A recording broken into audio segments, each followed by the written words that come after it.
It's all about finding the sweet spot. So whether we're driving change in our businesses or running projects, can you tell me what the most important component of the change and project is? I'm looking at about 400 of them. The people. The most important component of any project, any change, is the people that are involved. And if the people that are involved are not committed and we don't get their hard work, then we are going to fail. And people having worked in leadership and driving change for a good part of 25, 30 years, the thing that I have found is that people are not afraid of hard work. What they're afraid of is failure. And they have a very good reason to be afraid of failure. Because when you look at the statistics of failure, they are truly shocking.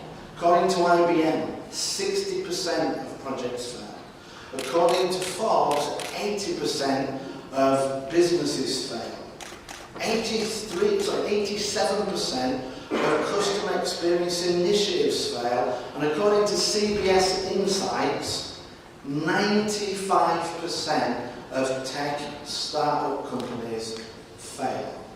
So failure is everywhere. It's all around us. And when we fail, it impacts our customers, it impacts our companies, and it also impacts us. So you can see why being able to have a success and see how things will work is going to be important, because when our teams can see how we will go from where we are successfully to where we're going to be, then they will become involved, then they will become committed, and then we will be successful. So as leaders, it is our job to show people that path for success. And if we can't do that, then we're not able to give our teams the confidence and the belief that it will be successful, which then impacts their commitment, which then impacts their effort and levels and leads to failure. So as leaders, we need to understand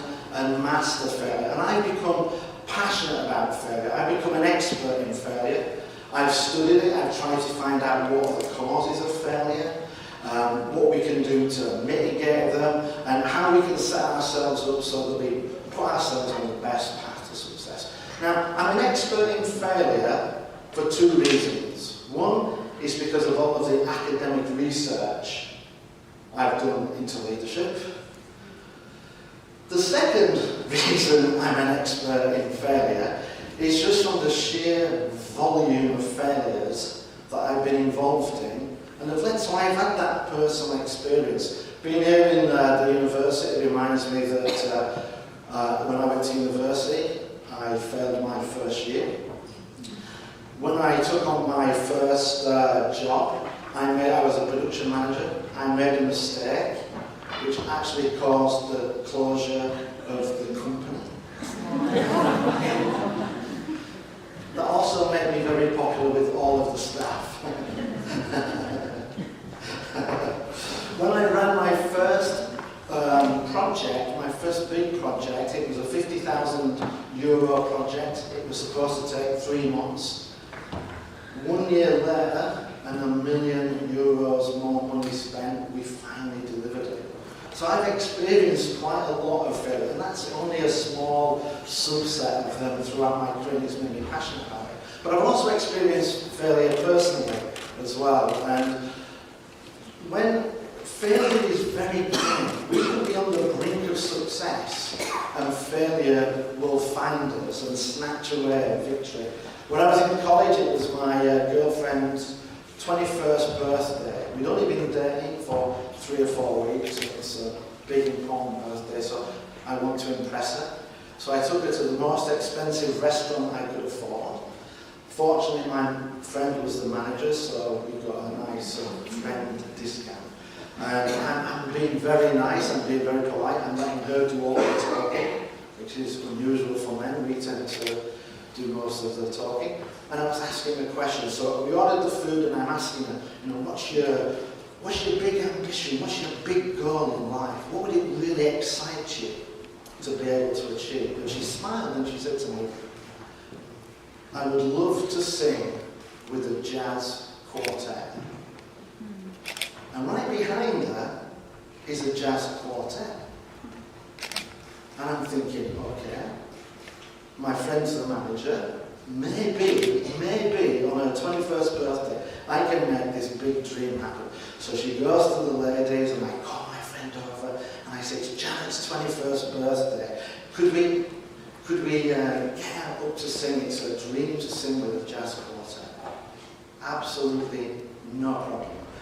At the end of the main course, before the dessert, give us a signal and we'll get her up to sing. So now we're eating the food. It's the most beautiful food I've ever eaten. She's the most beautiful woman. It is a beautiful moment. And we get to the end of the meal and I give her the signal and the band leader says, ladies and gentlemen, we have a very special guest. It's her 21st birthday and the dream is to sing with the jazz quartet. Could we have a big round of applause for Janet? And we start to applaud, and I don't know what's going to happen. I'm worried she's not going to get up. Oh no, she jumps up. She runs up onto the stage. She talks with the band leader, and then she looks right at me and she tells me, I'm going to sing, You Are the Sunshine of My Life. Can you imagine how I felt? This is the best moment in my life to this point. The music starts, it's a beautiful song, she looks beautiful, she starts to sing. Where sing is probably a very generous word. What I didn't know was she couldn't sing at all. She didn't hit a single note. It was awful. It sounded like somebody trying to strangle a cat underwater. And she didn't even have the decency to be 21 on a Monday or a Tuesday. This was Saturday night. The restaurant was full, the bar was full, it's standing room only. They're looking at her, they're looking at me, I'm looking at her, I'm looking at her, trying to slowly sink under the table. The best moment of my life went to the most embarrassing moment of my life. We skipped dessert and I've never seen her again. So failure, even though we think we've set up for success, even though all of the ingredients are there, failure can just snatch it away from us. And often when you look at the causes of failure, and when I ask the questions about failure, if you've got a great answer, it's probably wrong, because we fail for the most stupid of reasons. When she told me my dream is to sing with a jazz quartet, I could have asked her, can you sing? But I chose not to do that. I chose to, you know what, we'll make this change work, let's do it. And I empowered people without the appropriate skills into a project that failed. So I am passionate about failure, both academically and personally. And what I want to do today is I want to talk to you about what I've learned about how we can, what are the causes of failure, and what we can do to mitigate failure. And when you actually start to put the things in place to prevent you to fail, they actually accelerate and speed up the rate at which you succeed, because now everything you're doing, you're getting right first time. And the fastest path to success is to get it right first time.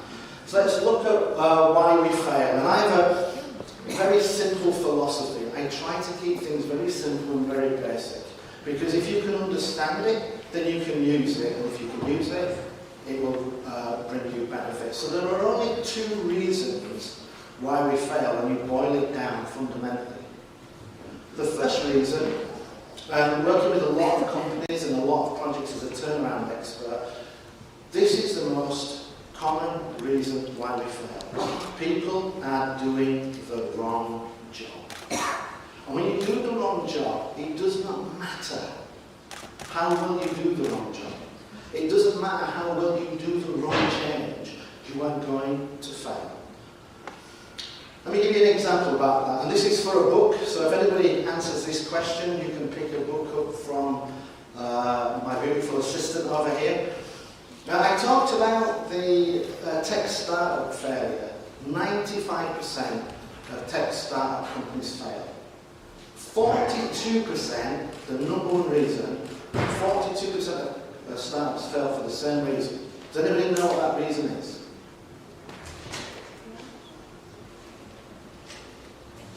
Come on, you must have some ideas. Sorry, Ken? No, it's not skills. That was my girlfriend Janet. She didn't have the skills. Wrong team members. Brilliant answer. And I told you before, if it's a brilliant answer, it's probably wrong. Okay? Yes, sir. Business plan. That's a great answer. Anybody else? Well, oh, no. That's a great answer, no. Not the right time. That's a great answer. No, that's not the, that's part of it, but no. Not the right miscommunication. No. Wrong Wrong product. product.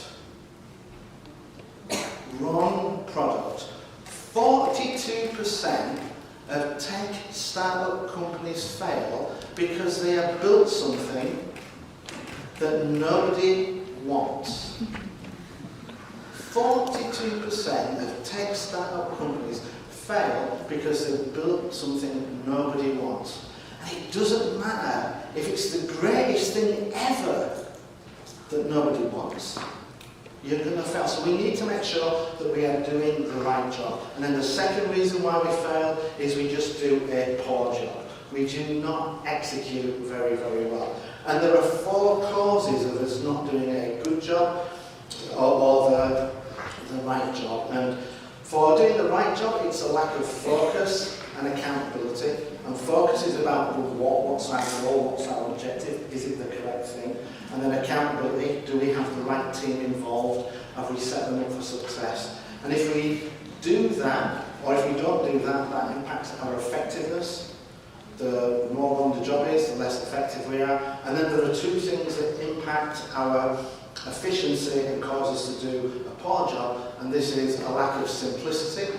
We make things too difficult, too hard to do, too hard to understand, and then a lack of transparency. And when we have low simplicity and poor transparency, we end up doing a poor job, which impacts our efficiency. And when you have low efficiency and low effectiveness, this is a recipe for failure. So my FAST approach is about improving our performance in each of those. So not only does it stop us from failing, it increases our effectiveness and our efficiency, which makes us succeed fast. So I'm just going to go through each of these now.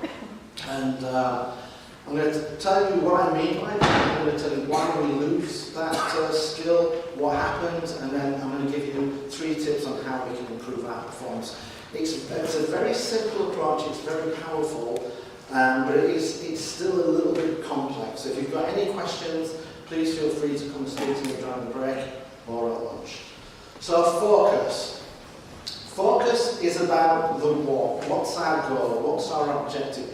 Do we know what success looks like? If you don't have a clear picture of success, how are you going to achieve it? The reason I failed my first year at university was because my goal was to go to university. Hooray! It wasn't to get out of university with a degree. And I know that sounds kind of stupid, but that was my goal, was to get to university. Once I got there, I have no clue why I'm here now. And that caused me to not get involved, not get committed, not do the work I needed in order to get out. Once I figured out what that was in my second year, that then allowed me to make the progression. So we need to have clear focus on what our goals and objectives are. And what I find in business is that a lot of the time, the companies are focused on the wrong thing. And this can be because of stress, too many things we're looking to do, too much time pressure, everything's all about now, go do it. But if we just dive in, we have the opportunity to not understand the question, come up with the wrong answer, focus on the wrong thing, and now we're like a hamster on a wheel. It doesn't matter how fast or how long we run for, we are going to be successful. And as leaders, it's our job to take that step back and make sure that the teams are focused on the right things. Peter Drucker says, management is about doing things right, leadership is about doing the right things. And it's our job to make sure our teams are doing the right things. And Einstein, one of my favourite quotes from Einstein is, if he only had an hour to save the world, he'd spend 55 minutes understanding the problem and 5 minutes working on the solution. What tends to happen in business, or when we're driving change, we spend 5 minutes trying to understand the problem and 55 minutes trying to execute it. And if we get it wrong, we've got the wrong focus, we set our teams up for failure, and it doesn't matter how hard they work. And us shouting, work harder, work faster, work longer, is just going to lead to them becoming frustrated, demotivated, and disengaged. Another reason why we lose our focus is we have too many things that we're focused on. It is impossible to focus on everything. When everything is a priority, nothing is a priority. So we need to be clear with our teams what it is we want to do, what's most important.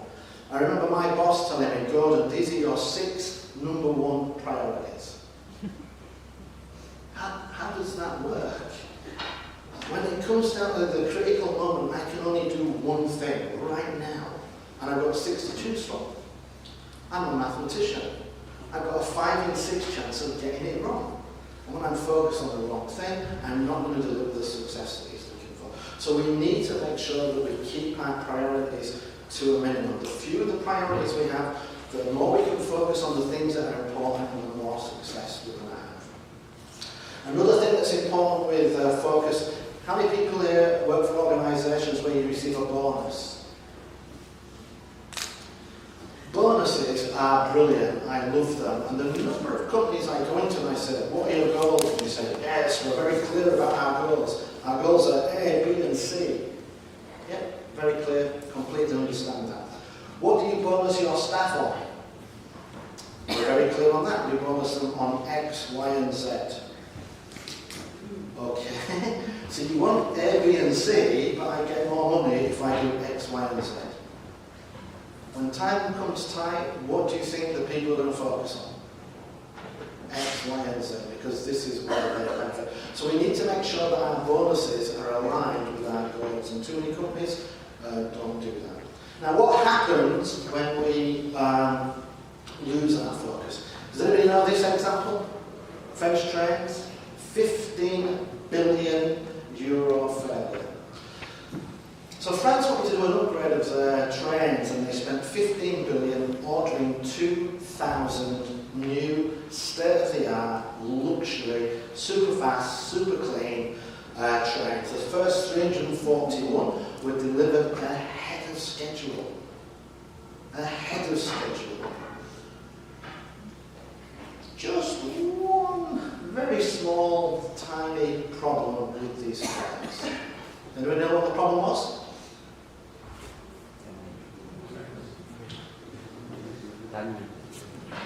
10 meters.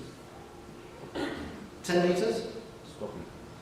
You mean that they didn't stop quick enough? That's a great answer. No.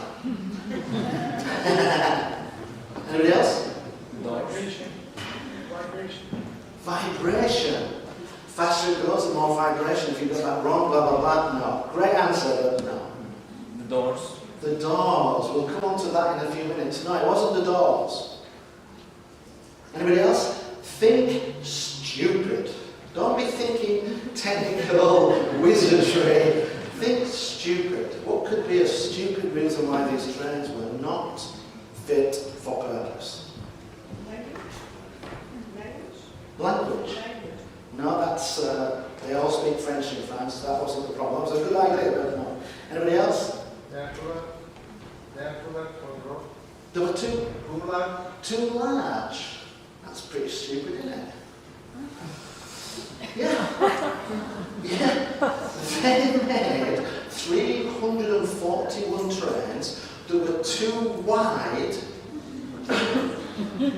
to pass through 1,800 of the 2,300 stations in France, and also a quarter of the tunnels.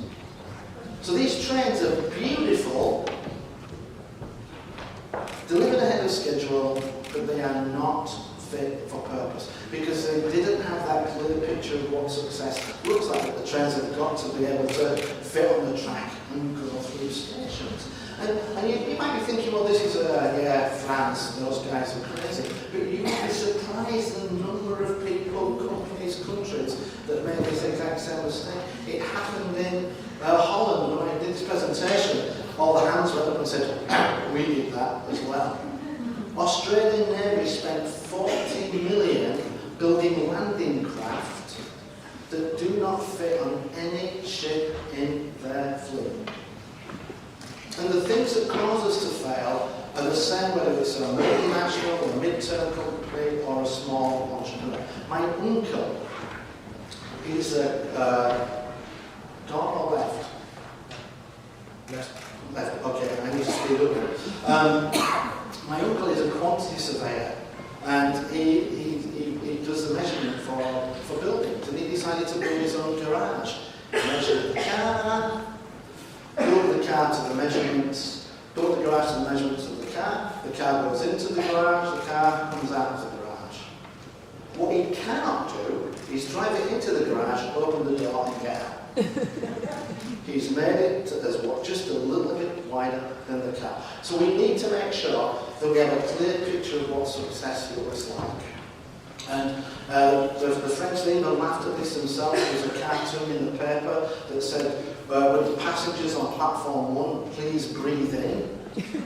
The train is trying to pass. And this is what happens when we get to failure. So what can we do to improve our focus? We can make sure we clearly define our goals and objectives, and so that we understand what success looks like and we can communicate that to our teams. We need to make sure that we keep our goals to a minimum. Ideally, no more than 3. Big goals break down into sub-goals. If you've got too many, you're going to have too many goals, and when everything's a priority, nothing is a priority. And then the last one is we need to make sure that we communicate the goals simply and clearly so that everybody understands and can follow on what it is we're trying to do. And when we get our focus right, we have everybody pulling in the same direction and the right direction, and this is when we start to make progress, and this is what motivates them to keep going. So the next part is accountability, and accountability is about the who's involved. Have we communicated to them that they're involved? Have we let them know what their role is? Have we let them know what our expectation of them is? And do we know how we're going to hold them accountable? We have to hold people accountable. And a lot of people don't like doing this because it feels a little bit confrontational. But as leaders, we have to hold people accountable. If we do not hold them accountable, then how do we know who to praise when things are going well? How do we know who to support when things are not going well? And we have to do it in a way which is supportive, because if we take a blame approach, blame kills accountability, stone dead. And as leaders, we need to be clear with our teams that overall, I'm in charge, I'm accountable, but then break down the accountability to each of the teams underneath you. In my last company, I had a finance, operations, supply chain, HR team. So break up the accountability so they have their own area which they can be responsible and take pride in, and then let them know we're in this together. Your success is my success. My success is your success. And this is how we drive accountability. And as leaders, we need to be accountable. Just a quick fairly, 2 German companies, Deutsche Bahn, Deutsche Lufthansa, both of them struggled with on-time delivery, on-time arrival of their services. Deutsche Bahn fired the CEO, clear message that it's the CEO's job and he needed to address this. Lufthansa took a different approach. Who did Lufthansa blame for the late arrival of their planes? Passengers. Correct. The CEO give that man a book. The CEO sent a letter to all of the passengers saying, please turn up. Your late arrival is delaying our planes. And when you give up accountability, when you blame somebody else, you give away your ability to fix it. And when you've given away your ability to fix it, it's not going to get fixed. So for accountability, 3 things that we need to do. We need to set clear roles and expectations from our team. Let them know what it is we want from them. We need to hold them accountable for outcomes, not for following a process. Because if they follow a process and it fails, who's to blame? The process. And the number of times I see people doing the wrong things because it's what they've been told to do, and when it fails, we try to blame them, but it's our fault. If we think of the process that doesn't work, it's our failure. What we need to do is tell them the result we're looking for, and a lot of times the people we work with are experts. Let them figure out how to deliver it, because when we do that, they'll take ownership. When they take ownership, the results and performance will improve. And then lastly, we need to be accountable. Does anybody know that a simple approach to getting people to take accountability? I can't give it to you. You have to accept accountability. And the easy way to do that is to ask people, do you have everything you need to be successful? And when they say yes, they've subconsciously accepted accountability. They've just told you they have everything they need. So now when we come back and review performance, they can't use the argument, I didn't have everything, we've checked that. And if they say no, we have an opportunity to fix it so that they're in a position to be successful. So that's accountability. Our next part is simplicity. Simplicity is about the how. How are we going to be successful? Have we kept it as simple and as clear and easy as possible? Because if we don't keep it simple, easy and clear, then our teams are going to struggle to understand, to know what's involved. And when they don't understand, they're going to get that fear of failure, and fear of failure causes them to quit. At 52 years of age, I decided I was going to run my first ever marathon. And my 2 best friends, who were ridiculously supportive of me, said, you're too fat, you're too old, and you're too unfit. Thank you very much, best friends. I really appreciate your support. And I said to them, but I have a plan. And they said, what's your plan? I said, well, my plan is very, very simple. Week 1, day 1, I run for 15 minutes. And they said, yeah, you could do that. Okay. Day 2, I run for 15 minutes. Okay, if you did day 1, you can do day 2. Day 3, I walk for 10. I run for 10. I walk for 5. I run for 5. Yeah, you could do that. Day 4, I run for 20. Next week, I run for 20, I run for 20, I run for 15, I walk for 5, I run for 5, I run 25 minutes. And they said, hang on, is your plan just to run 5 minutes more every week? And I said, yeah. And if I do that, as I get to 10 weeks, I'll be able to increase by 10 minutes. Once I get to 15 weeks, I'll be able to increase it by 15 minutes because I'll be running an hour, and now I can run an hour and 15. And within 26 weeks, I will be able to run for 4.5 hours. And this is enough, or nearly enough, to be able to run a marathon. And my 2 best friends looked at me and said, we'll do it with you. Now, we've just gone in the space of 2 minutes from too fat, too old, too unfit. When people tell you why not, they're also telling you why they can't do it as well. But we went in the space of 2 minutes from not believing that it could be done to agreeing to do it together. Why did we do that? Because we had a simple plan that step by step we could follow. And when people can follow and see how they're going to be successful, they will put the effort in. Now, we didn't make the marathon go from 42 kilometres to 4.2 kilometres. It was still the same level of work. But we could see how we were going to be successful.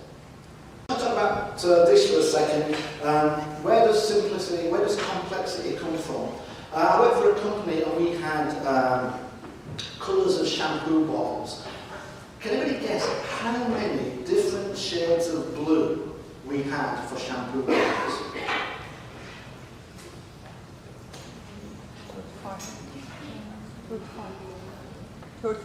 35. That's a great answer. Not even close. We actually had 400 different shades of blue. And why was that? It's because different teams came up with the blue. Nobody ever went and looked and saw what we already had.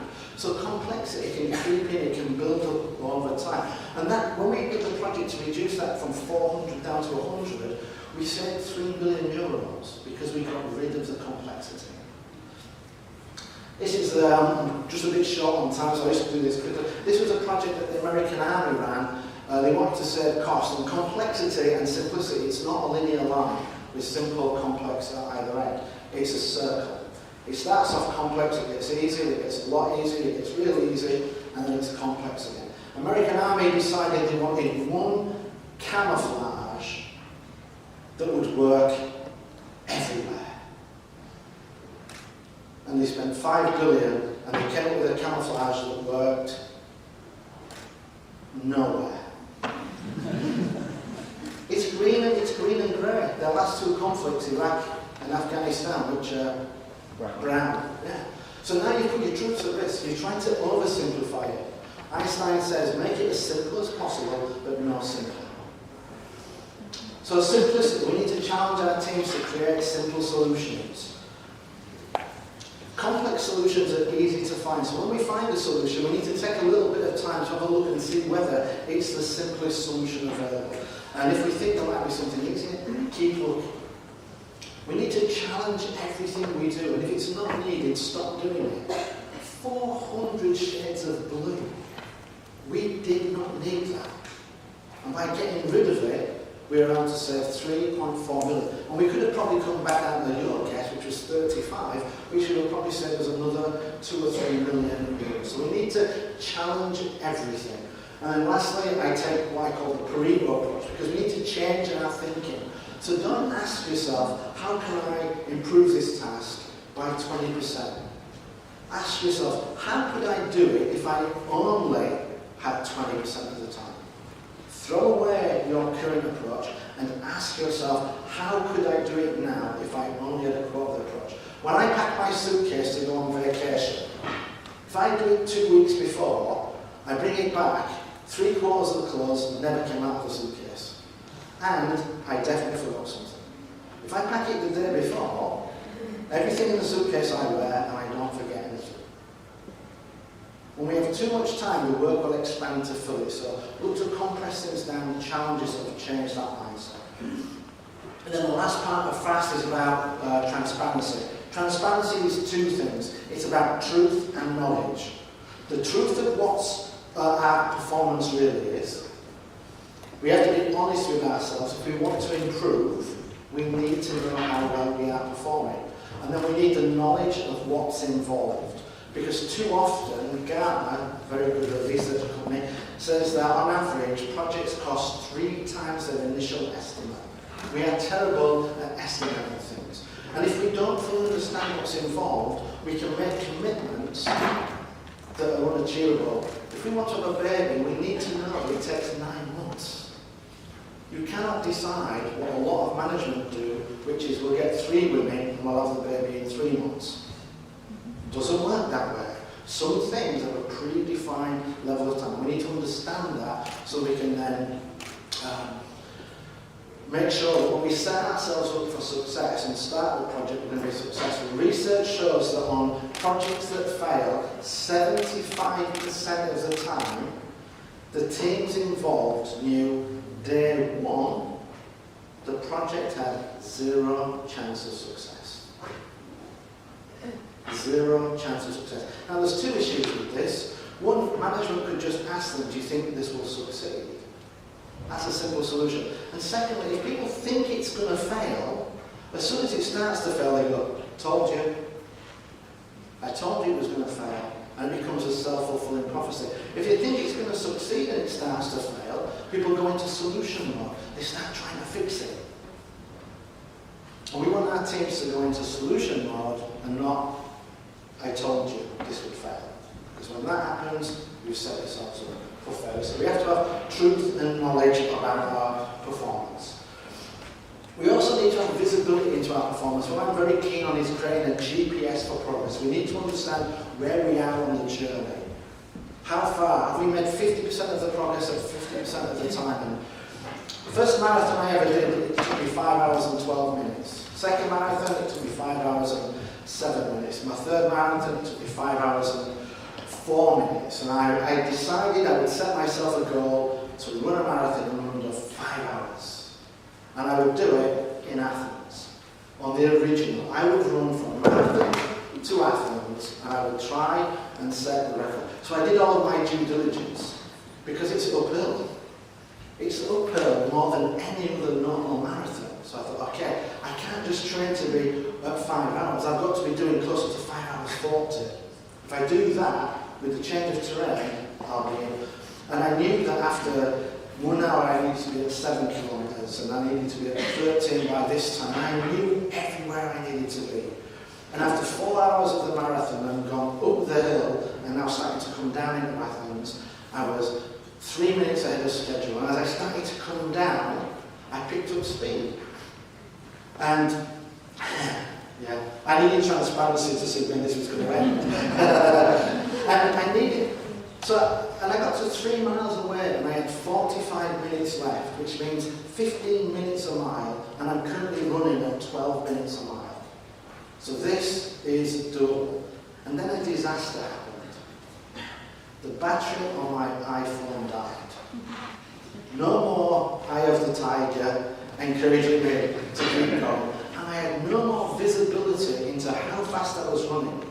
And when I finished that marathon, I ran it in 5 hours and 9 seconds.